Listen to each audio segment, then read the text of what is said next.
you tried adding additional coloured detail when stamping on inky backgrounds? It's a great way to use colours from your background to highlight and bring out your stamped images, and pencils are a perfect way to do this. What's more, with a textured surface such as distressed watercolour paper, you have the perfect surface and tooth for the pencil to grab onto. I'm Verity, welcome to my channel. Make sure you subscribe so you don't miss out on my next video. The stamp set I'm using today is the Timeless Tulip stamp set from Mama Elephant. This has a lovely big floral bouquet of tulips, perfect for colouring but also fits well on a 5x7 inch card.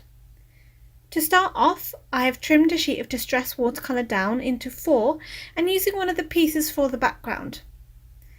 I have a selection of Catherine Paula inks to use, however you can use a variety of inks for this technique. Regular distress inks or oxides would work just as well. I'm taking each colour and squishing the pad onto a large acrylic block to transfer the ink, and I went for an ombre look. I used Seafoam as the lightest colour, then Garden Party, All That Jazz, Daydream as the darkest colour. To help the inks blend as well as to transfer onto the card and to give that look of watercolour background, I spritz the acrylic block well with clear water. Make sure you add enough water to make the inks move with one another. Then position the block onto your watercolour paper with the ink side facing down. Leave this on for about 15 seconds. This allows the ink colour to soak in and transfer for a vivid, bold look. Next, remove the acrylic block. Depending on how much water is on the block may mean it will pool as you remove it from the paper, and you can use as a paper towel to mop up and remove any excess. I also rotated the panel to move the ink around, but I wasn't happy with that look, so I just spritzed with some more water to remove the harsh lines that were starting to form. Make sure you heat set the panel well or leave to dry overnight before you heat emboss your image. I tend to check if the panel is dry by sprinkling embossing powder over the top, and if there's moisture left on the card, the embossing powder will stick to it and it needs drying further. The panel was placed in my stamping platform to get a good impression as the paper is textured, so positioning it in my platform allows me to stamp it several times to get a clean image. I used my clear ultra slow drying embossing ink from Wow to stamp the tulips, and I heat embossed this in a pale bright white embossing powder from Wow. The white really pops against this vibrant, busy, bold, inky background. Now we're ready to add the colour details. I used Faber-Castell polychromos pencils as I love how they blend, but you could use any pencils you have to hand or prefer.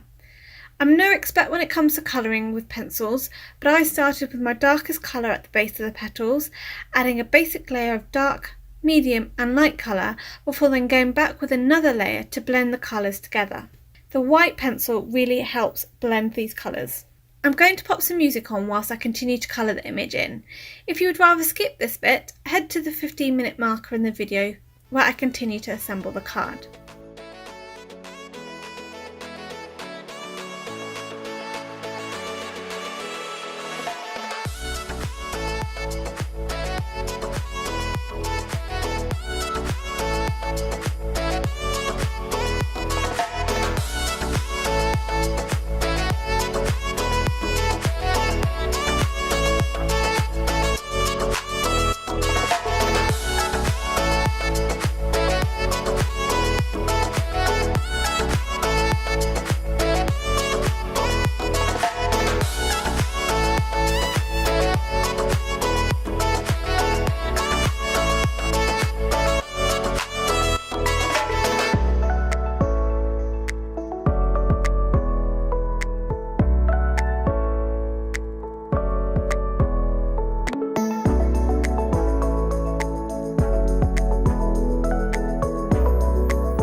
colouring was complete, I used a white gel pen to touch up my heat embossing, where I may have got some pencil colouring on it.